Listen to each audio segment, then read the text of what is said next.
a friend of mine called Rahul Mehrotra, who teaches in Boston, has invented or has kind of propagated this term impatient global capital. And he is essentially saying that for Indians at least, 1992 was a year where our economy opened up to the world because of payment of balance of payments crisis. And since then, we have had the availability of international capital flows through India. What does that mean? This means that private equity or global capital of various shades comes to India.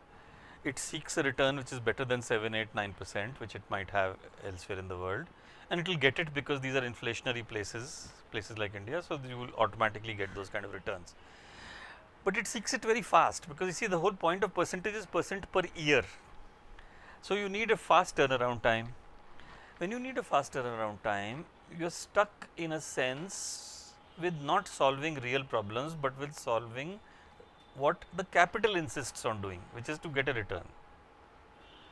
When you do that, say 14, 15, 20%, which is the kind of returns that capital used to attract in India till 4 or 5 years ago, then as an architect, I think you need to understand that you have to be given a brief on Monday and you have to turn it into a design on Thursday, so that it can be published in the Sunday's paper, because you are catching this Thursday evening deadline of newspapers for the Sunday morning real estate supplement. Okay, and the reason you given the brief on Monday is because courts open on Monday morning and you get the land registered and you appoint the architect on Monday afternoon. So, with that kind of speed, what do you do?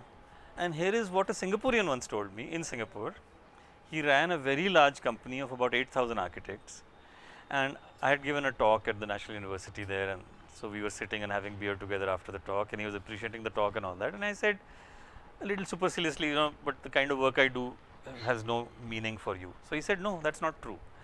He said, I realize that the kind of work you do is the R&D work that companies like ours need to do, so that we can turn the design into a 3-day design. So, your kind of boutique firms are exactly the kind of firms we would like to acquire. He said, I am not trying to say that I am trying to acquire you, but your kind of boutique firms are exactly the kind of firms you would like to acquire, and allow them to be given this freedom to do a design in 90 days rather than 3, so that we can then productionize it to a level we can make it into a factory, a recipe. This taught me actually how insistent this power of international capital and its impatience is. So, clearly whoever will actually deliver on Thursday evening will get the job, because in 3 days you do not even need to appoint somebody, right? You only need to brief them, and the appointment and the first money can come after Thursday. So, you could even actually tell 6 different firms to do it and only pay the ones who succeed in doing something.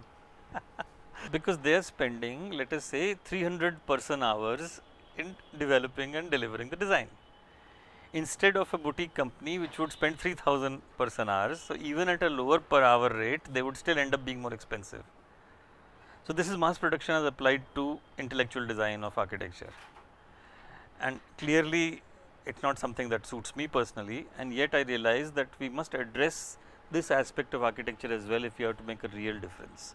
So, the issue of scale is central to our work and has been for the last 35 years. Never try to do something which is so unique that it has no application in the real world.